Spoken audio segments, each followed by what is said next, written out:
Hey guys, what's up and welcome back to the channel. In today's video, I wanted to sit down and talk to you about 5 products that I thought I'd love and was really hopeful about, but it turned out I actually didn't really like them as much as I thought I would. So pretty much I want to talk about these 5 products with you and tell you why I didn't end up loving them when I thought I would. So if you're ready for that video, let's get started right now. And the first product I'm going to talk about is a really hyped up product, a really loved product, and I really thought I was gonna like it. And that product is the Too Faced Better Than Sex Mascara.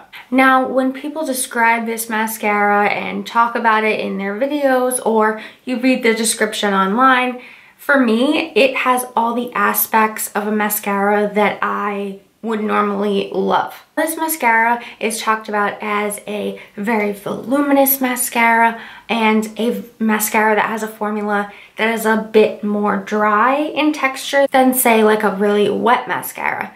For me, I tend to like mascara when they've dried out a little bit and when they're not as wet. I find them to be a lot more easy to work with. I find it doesn't get all over the place and it doesn't clump as easily, and that's just my take on mascara in general. So I really thought that this mascara was going to be my new love, my new trusty mascara, and it turned out it wasn't. Now, when I used this mascara, pulled it out for the first time, putting it on, and I'm saying, this is real dry. And for me, that's really odd because, as I said, I love drier mascara formulas, but putting this on just felt like a lot of work because it was so dry to the point where I was like, is this old? It wasn't old. It was just the formula. And so I would try and build up this mascara and it just didn't build well on itself. And the impact that I wanted with my mascara, I could not achieve. I like mascara that's, most of the time I like a mascara that's more bold. A mascara that says, hi, I'm here, I'm voluminous, I am big, I am here, hi. You know? Does that make sense? But it just wasn't.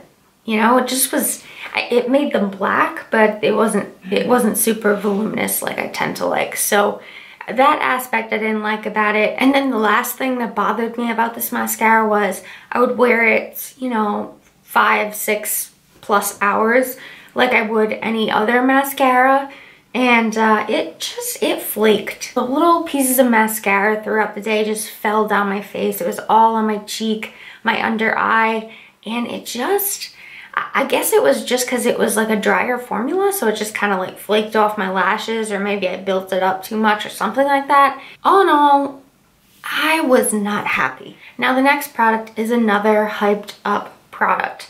This is a product that everyone talks very highly about, and it doesn't matter if they have oily skin, dry skin, if they're younger or a bit older, everyone seems to love this product. And this is the Hourglass Mineral Veil Powders. I have the little trio that they sell. I got this probably too long ago to be using this. I didn't even declutter it in my last declutter because I was just telling myself, you've used some of it, why don't you just finish it? But I don't find myself reaching for this. Now, since this has 3 of the different powders, I really got a feel for the formula, how they work, the different colors. I mean, as you can see, the middle one is more of like a highlighter kind of shade. One is like more nude. And then the other one is just kind of more of a deeper powder. It almost has like an orange tint to it. Now, this is supposed to be an all-over kind of powder. It's supposed to give you more life to your skin as it's described by, what's online and other people's description of these powders. And I used the lighter one under my eyes and also like this shade over here. And I try to use it all over my face. And I just feel like, girl, you're looking a little shimmery. And it's not a glow. Like, I can distinguish more of like a glow from certain highlighters like the one I'm wearing today. This is just more of a shimmer. And for a setting powder, I don't really like that. Like, I do have dry skin, so I don't want to look overly matte. I don't want to look too flat. but I also don't want glitter all over my face.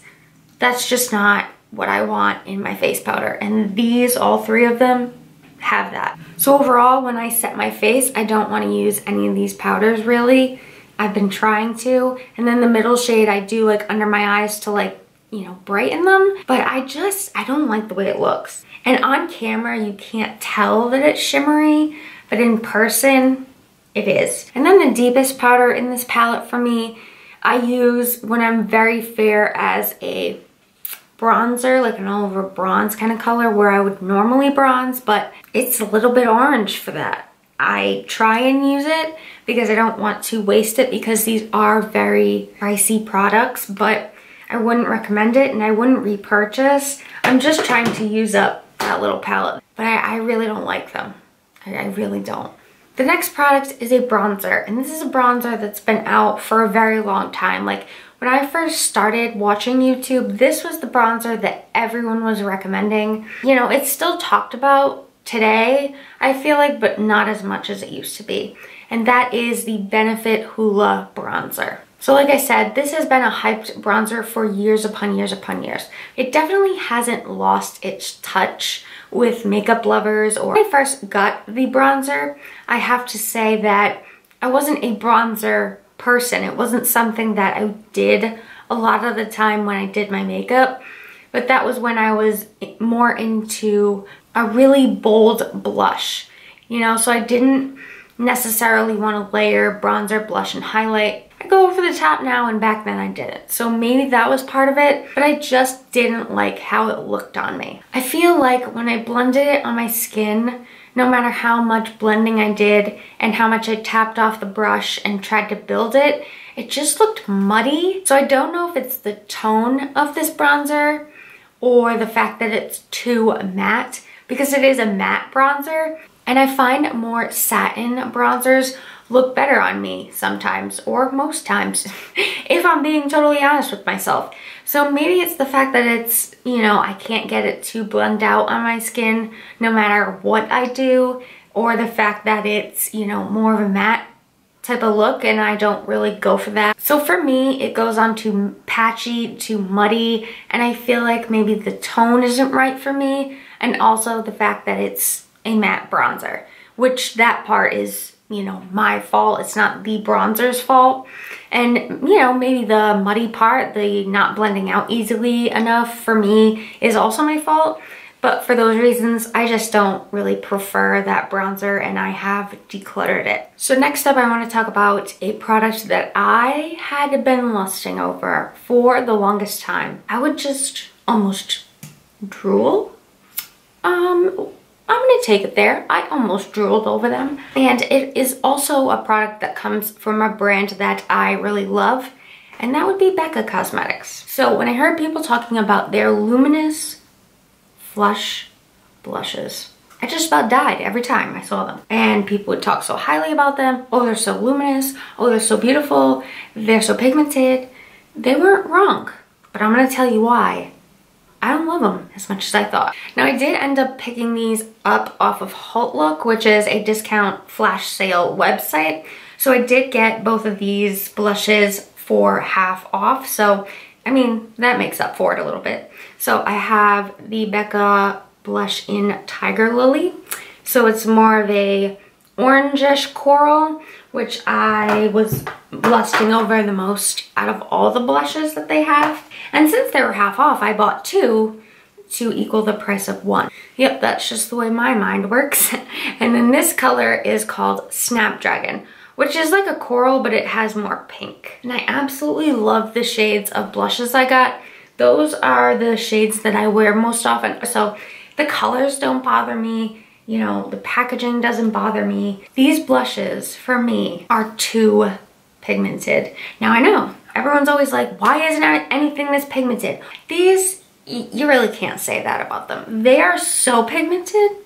I have to use like a specific brush, like this kind of brush. It's more like a really floppy, not dense brush whatsoever. This is actually a Luxie 640 Pro Precision brush. I have to use a brush like that for these blushes because if I don't, it will just pick up too much product, splotch it right on my cheek, and then it's too hard to blend out. And I end up looking like a clown, and then I feel real self-conscious.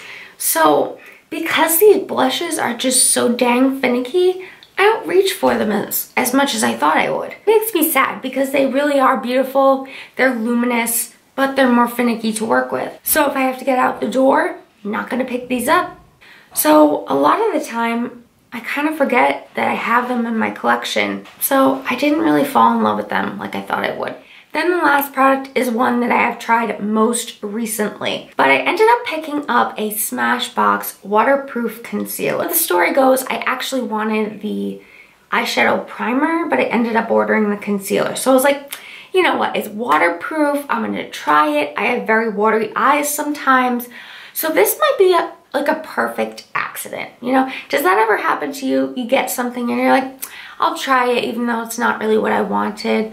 That was what happened to me. I tried out this waterproof Smashbox concealer. I put it on, it wasn't full coverage, which, you know, some days I don't want. So I'm like, okay, that's fine. But then, you know, my eyes started watering that day. So I was like, perfect. This concealer is gonna hold up, no problem. I kind of like dabbed the little, you know, tear off my eye. Yeah, that concealer became very patchy very quickly. Apparently I'm very salty about this concealer that I didn't even want in the first place. So that's the story. I wore it, my eyes watered. It didn't hold up to my watery eyes. If it was a regular concealer that said it concealed, fine. It didn't hold up to my watery eyes, but it says waterproof. It wasn't. So I wouldn't go jumping in any pools. I wouldn't go in the sprinkler. Don't wear it when it's raining. But I actually returned this product because one, it wasn't what I wanted in the first place, but I did try it, and yeah, it didn't hold up like it should have for what it was claiming to be. Okay guys, so that's gonna wrap up this video talking about products that I thought I would love but didn't. I hope you enjoyed this style video. If you did, give it a like and also subscribe if you haven't down below. I'd love to have you. But yeah, until my next video. See you soon. Bye.